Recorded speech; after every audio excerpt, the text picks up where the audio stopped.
Hey guys, I'm going to show you how we're going to use this model that we've made so far and how it's going to simulate our ball in flight. Now, depending on the flight path that you chose, your model, your simulation is going to look a little different. Maybe you took a video, you and your friend, tossing a ball or an object to each other.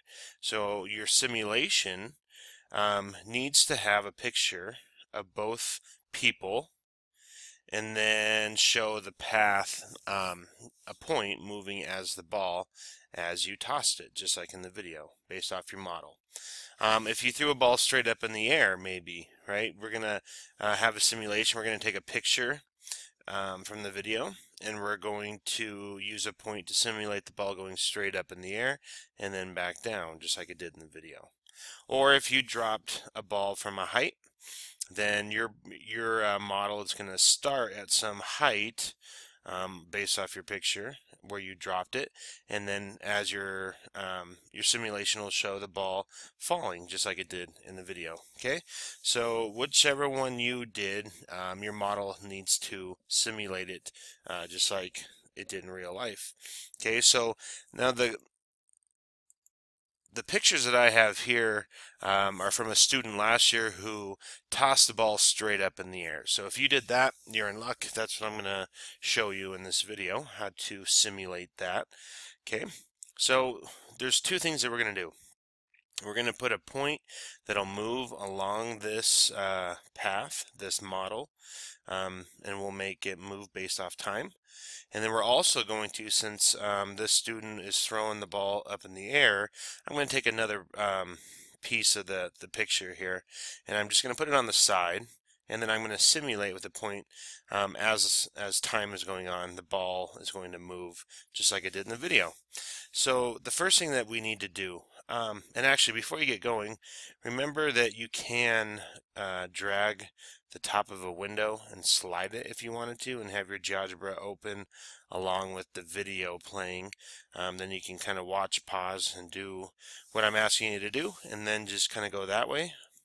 But anyways, let's get started. So what you're going to need to do is grab a slider. This is going to represent our time, and we'll let our slider animate here. I'm going to call my slider T for time. It's going to start at 0 time, and then it's going to go to, well, the video was, I think, about 8 or 9 seconds worth of video length, right? So your max is probably going to be 9.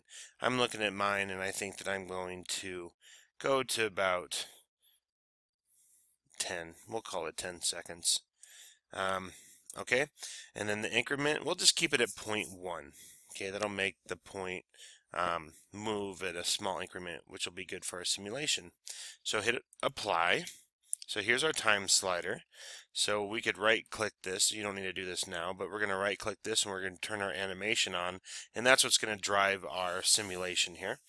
Okay, so the first thing that we need to do is understand that this that your graph right now, the x-axis is time, right? So we're going to put a point on the curve here that takes a time in, and it gives us out, the value based off of our model.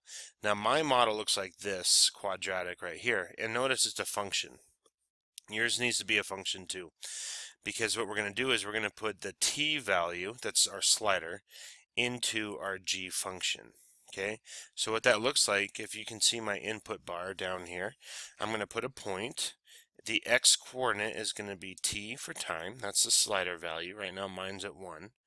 And then I'm going to say g of t. I'm going to put the t value into my g function, and that's the y coordinate of my point, and I'm going to hit enter. And notice it created a point where the time is 1, and it evaluated the model when time was 1. So we have that point right here. And now I'm going to change this point's color. Maybe I'll make it green. And that's going to be the point that'll simulate. So now what we did was we created a point that takes this t in for time, and as the t moves, as our time moves, our ball now will follow our curve. Pretty cool. Okay, So now we have our ball moving along the curve here. So what I'm going to do next is I'm going to put another picture right on the side here so that we can simulate this ball as this slider is moving and this ball here is following the curve. I'm going to have another one moving vertically, actually simulating the ball's path that the student threw. So I'm going to grab my image tool. It's in the text toolbox. Here's my image tool. And I'm just going to click somewhere on the screen. And I'm going to go find that picture. So you want to do this too. You want to, you're just going to upload your picture into Geogebra here. Oh.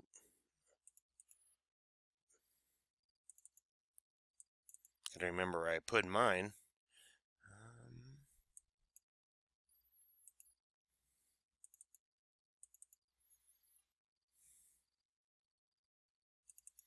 Okay. So now that your picture's in Geogebra, grab your move tool and let's slide this thing down and let's make this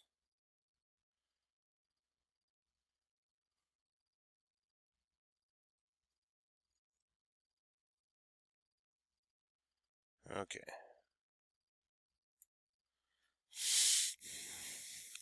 The blue is taller in my picture here, but the roof is kind of even. We'll just call that good, I think. Okay, so here's what we're going to do. I'm going to simulate, this is Jacob here. I'm going to simulate Jacob throwing the ball. So it's going to start at this initial height. Notice when time's 0 in our model, this is going to be the height that the ball's at, which if I follow this straight out, that seems to be right at the tip of his hand. So it's like he just released the ball as he's throwing it. So that's actually perfect. Okay, so what I'm going to do is I'm going to, let's start a point. It's going to be based off time again, but since a point is going to be following a vertical path, then the x coordinate is not going to change, okay, on this path, but the time will, or the y coordinate will, because it's going to be the value of our model here. Okay, so what I mean by that is I'm going to place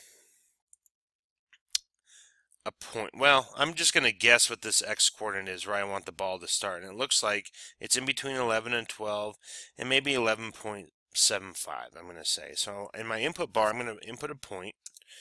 The y or the x coordinate is going to be 11.75.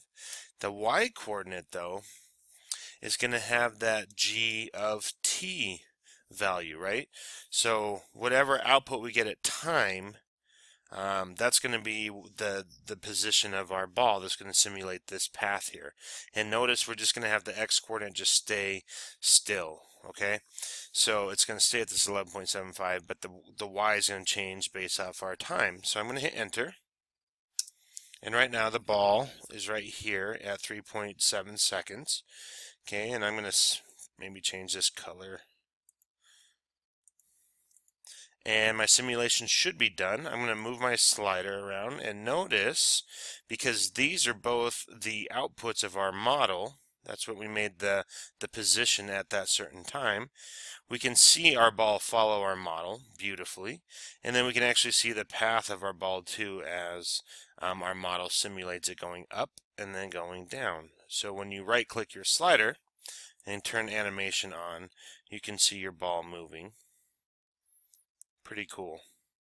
So we just simulated a student tossing a ball up and having the ball come back down, just like the video did. And we can see the connection, I hope, to the model here, how the ball actually is slowing down, slowing down, slowing down, to the point where it actually stops for a second and then comes back down. And we can see that off the model, we can see that in our simulation. So pretty cool, guys, and I hope that you can get yours figured out. Please feel free to ask some questions and I'll help you out. All right, good luck.